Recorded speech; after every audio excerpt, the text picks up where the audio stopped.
Waka déjà a deux sens communs. Donc dans le langage courant, il vient de walk, qui veut signifier en anglais marché avancé. Et puis dans l'argot camerounais, une waka est une prostituée, parce qu'on les appelait les marcheuses de nuit.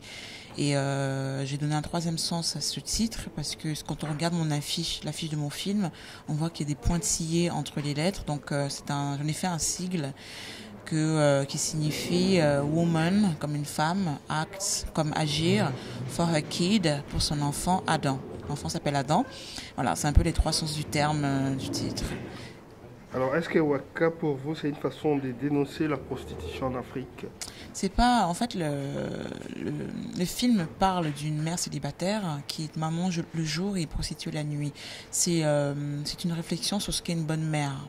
La prostitution, vraiment, pour moi, dans le film, est un prétexte pour parler d'autre chose. Ça veut dire, en gros, j'ai fait le choix de mettre cette femme dans une situation, une position que nous, en tant qu'être humain, on juge d'emblée dégradante pour mieux montrer son combat en tant que femme et en tant que mère. Donc voilà. Donc c'est pas tout un discours sur la prostitution, c'est vraiment le combat d'une femme d'abord et d'une mère. Voilà, c'est vraiment ça le sujet principal du film.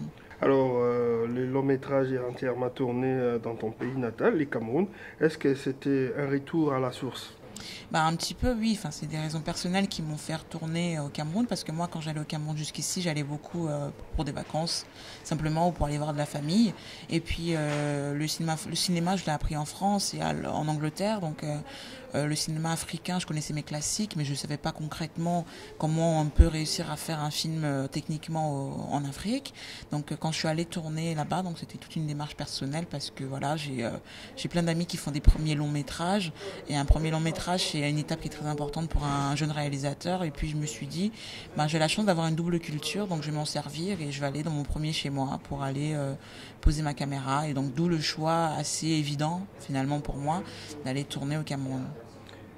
Est-ce que Waka est le quotidien de toutes les femmes en Afrique? En fait, Waka n'est pas le quotidien de toutes les femmes en Afrique. C'est pas question de quotidien. En fait, Waka est une histoire qui parle à toutes les femmes du monde. Donc voilà, c'est très important de le dire parce que même quand on fait, c'est le contexte d'un film qui fait le but en fait. Alors, avez-vous un message à lancer à la diaspora africaine qui vous écoute et qui vous regarde à l'instant? Qu'est-ce que vous pouvez leur dire? Ben, qu'est-ce que je peux leur dire à la diaspora bon, si on enlève le côté cinéma, ben, écoutez, moi, en ce moment, j'ai une dynamique qui est plutôt, je vous avoue, j'ai une dynamique pas mal africaine où j'essaie de montrer au maximum ce côté un peu positif de l'Afrique. Je pense qu'on a cette chance d'avoir une double culture qui est une richesse. Il ne s'agit pas de choisir l'un ou l'autre.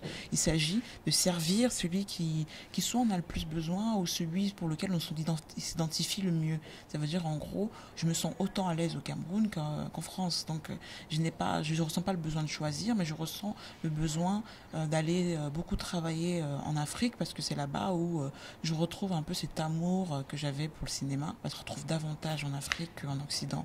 Voilà, tout est un peu banalisé ici et je trouve ça dommage. Donc, je trouve qu'on devrait faire de plus en plus de projets en Afrique, non pas pour venir faire croire aux gens qu'on connaît mieux qu'eux, c'est de venir apprendre parce qu'on apprend partout et je pense qu'on apprend énormément en allant travailler en Afrique et en partageant tout simplement. Voilà.